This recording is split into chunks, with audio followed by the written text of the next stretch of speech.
كنا المشكله ان احنا الثورات دي انا قلت على حاجتين. قلت ان امريكا ستتعامل معنا على ما نعلنه، يعني بقدر ما نعطيها هتاخد. لو ابتزتنا مش هنعرف احنا نسيطر على الموقف. لو ان الثوره اعلنت سياق معين في التعامل مع الغرب ومع امريكا هتقبل اللي احنا وهتقبل الايادي وهتضاعف المساعدات كمان، واحنا هنعتبر المساعده جزيه، مش هنعتبرها مساعدات وما الى ذلك. بس احنا بنفرض عليها كده. ده تصريح ثوري ده. والله مساعدات الامريكان لينا جزيه عليهم، والله العظيم جزيه، مقابل ان احنا يمروا من مجالنا الجوي ومجالنا البحري عشان نسكت عشان نسيبهم.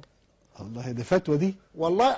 والله المساعدات متجزه بس عاوزين نحسبها. بس يا دكتور نشوف هم عندهم قرابه ال 300 مليون واحد، نحسب بالاله الحاسبه كده الواحد يدفع كام عشان ما تبقاش اقل مما يجب. اصل دي جزيه امان، مش جزيه رؤوس، يعني مش جزيه رؤوس اللي هي يبقوا مقيمين عندنا يعني.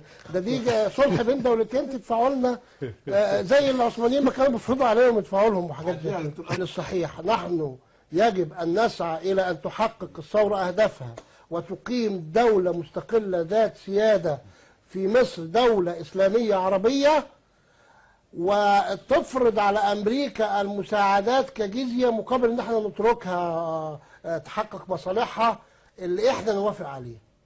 واخد بال حضرتك؟ ويدفعوا تعويضات عن تخريبهم للوطن وتخريبهم للأمة الإسلامية وهم وغيرهم من الغرب، مقابل ان احنا نقبل ان احنا نتعامل معاهم. واخد بال حضرتك؟